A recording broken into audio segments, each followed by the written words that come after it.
I don't even think this counts as a beginning. I don't even think it counts as a start. Walk through it with me anyway. And it's not a linear thing, but in terms of layers, we start from a place of reflection. It's almost simultaneously, like as I'm creating, I'm reflecting. I really appreciate Audre Lorde and all that she's been able to accomplish. Like, her work is amazing. What stands out to me is that idea of intersectionality. And in terms of fighting oppression, the idea that the tools we have and the power we have to do with our variation. First of all, I started to create a map to kind of show these entanglements of activism, academia, and art. But then I decided, what if this map was an archive or an alternative archive where artworks, texts, audio recordings, different kind of ways of learning about that. Use this arts and film and cultural action and tactile kind of media to really bring those questions to life, and use the kind of big public action as a way of exploding the conversation.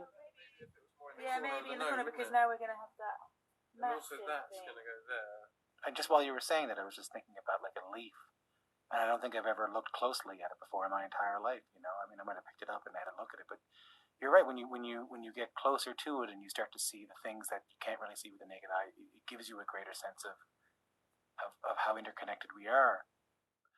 As I was walking into the bush or anywhere that I could go, I was spending a lot of time with the plants, you know, crouching down low to them, photographing them, and really trying to look at their details, and then taking those photos home and blowing them up on screen and seeing that almost all the plants have little white hairs on them, or there's insects living on them or in them, and realizing the truth behind the statement that we are all interconnected. It's beautiful. As an informal space. So this is kind of a work in progress, I guess, which is kind of a protest against the art world in a sense, in terms of looking at value.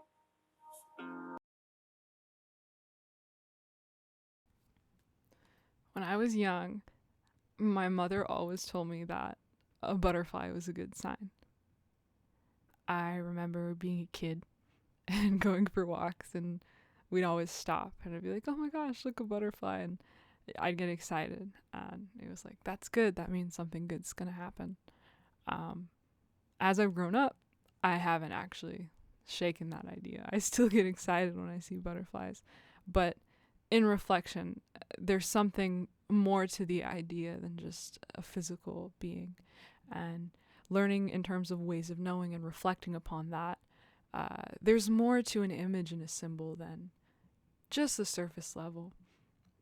There's something that I learned about epistemology and how, just as much as I think a butterfly is a good sign, there's so many stories from other people where I've heard, oh, I was going through a tough sign and I saw a butterfly, or, oh, you know, it's just a positive thing. Like, the amount of anecdotes that I've heard, it makes you think about kind of a collective knowledge or shared cultural understandings of things. We even, in terms of affect theory, we even feel butterflies. That's a sensation. It can be something poetic. It can be a metaphor. It can be a symbolic philosophy for collective consciousness. It can be whatever people tell me that it is to them. But it's real and it exists through our understanding of the world. And the idea of giving meaning to something, something could literally be a rock. But as an artist, you have the power to give meaning to that rock with your practice. And for myself, I've always seen art as an opportunity to create change. And I want to do something positive. I'm attempting to be quite elusive, even in this explanation, but from this week's readings and thinking of art as protest, by involving other people, by creating something open-ended per se, there's justice in that idea of collective and engagement. I'll bring up kind of the idea that I've wanted to create for a long time that will move through me. It revolves around the symbol of the butterfly, but more importantly, the meaning that we give to it. And by we, I mean a collective of cultures, of knowledge, of opinions. I'm not starting this place from a viewpoint where I'm going to tell people what a butterfly means. I believe in that idea of the multiplicity of voices, and I believe in the power of kind of taking in the differences, because those differences are what give power to ideas, as Audre Lorde says. I want to ask people what a butterfly means. So I have this idea, and I've already started the art. It's an image that I've created that means a lot to me, that I've given as a gift to other people before, just in terms of a physical drawing. But I plan on having them translated into smaller prints, and essentially I've been looking at something where I can place them in different locations around the city. But it would be a starting point, like an experiment for me. I would involve other people in this process, and there's many ways in which I'm already thinking about it, but one of which would be people choosing where they want to put the butterfly and getting to place that somewhere. So I would give them out or distribute them in some way, and eventually around the city, or just even onwards, this image of a butterfly could be wheat pasted to a tree, or just spots where people want to put it. For me, and what I've heard, what moves through me is the idea that a good sign is a reason to keep going.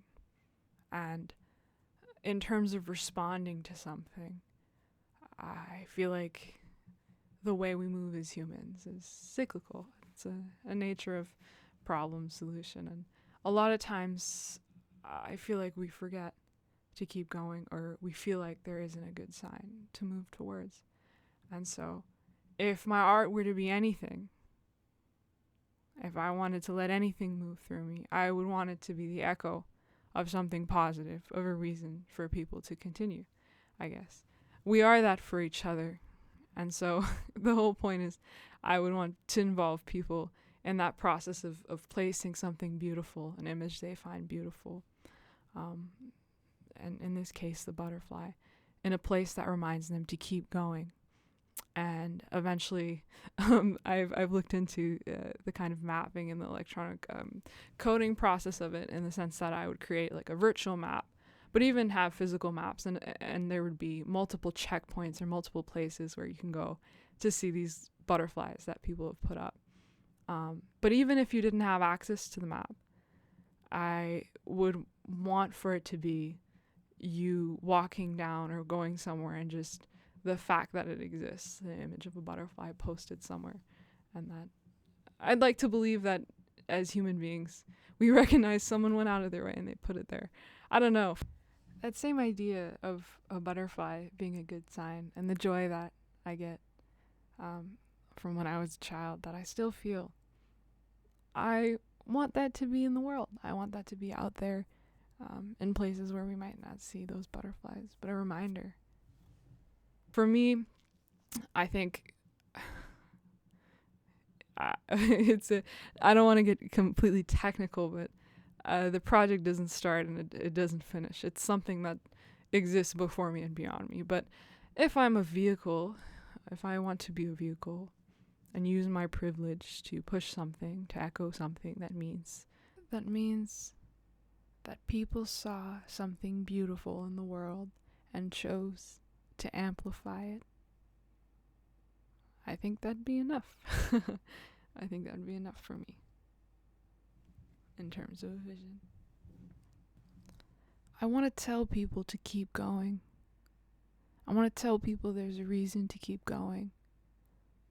But I'm going to show them something beautiful that they already know, that already exists within themselves.